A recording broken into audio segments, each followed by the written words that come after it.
What eat are எயிட்னுடைய short video பார்ப்போமா? Empty ஸ்டொமக்ல கீ சாப்பிட்டுட்டு, ஒரு 1 ஹவருக்கு அப்புறமா வெள்ள பூசணிக்காய், இஞ்சி மட்டும் போட்டு ஜூஸ் பண்ணி குடிச்சுக்கிட்டேன். அப்புறம் பிரேக்ஃபாஸ்ட்க்கு சொரக்காய், வெள்ளரிக்காய், கடலை மாவு மிக்ஸ் பண்ணி அடை பண்ணியிருந்தேன். ரொம்ப ரொம்ப நல்லா இருந்துச்சு. நான் ஃபர்ஸ்ட் டைம் இந்த மாரி ட்ரை பண்ணி பார்த்தேன். ரொம்ப டேஸ்ட்டா இருந்துச்சு. நான் கண்டிப்பா ரெசிபி சீக்கிரமா போஸ்ட் பண்றேன். கூடவே கொய்யாக்காய் மட்டும் வச்சு சாப்பிட்டுட்டேன்.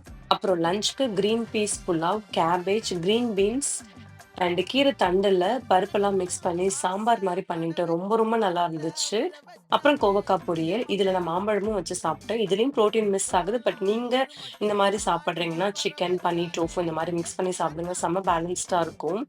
இதெல்லாம் சாப்பிட்டுட்டு கண்டிப்பா நேப் எடுக்கணும்னு தோணும். பட் நான் பண்ணல. பிகாஸ் நான் ரொம்ப நாளா பிளான் பண்ணிட்டே இருந்தேன். வடபழனி முருகர் கோவிலுக்கு போணும்னு. ஸோ கிளம்பி போயிட்டேன். அர்ச்சனைலாம் பண்ணி முடிச்ச பிறகு சர்க்கரை பொங்கல் பார்த்துட்டு என்னால சும்மா வர முடியல. அதனால கொஞ்சமா வாங்கி டேஸ்ட் பண்ணிட்டு, பக்கத்துல இருக்க நெக்ஸஸ் மால்ல கொஞ்சம் கிராசரிஸ் வாங்க வேண்டிய வேலை இருந்துச்சு. எல்லாம் வாங்கிட்டு ஃபுட் கோர்ட்ல 2 ஸ்லைஸ் சீஸ் கார்ன் பீஸா சாப்பிட்டுட்டேன். ஜங்க்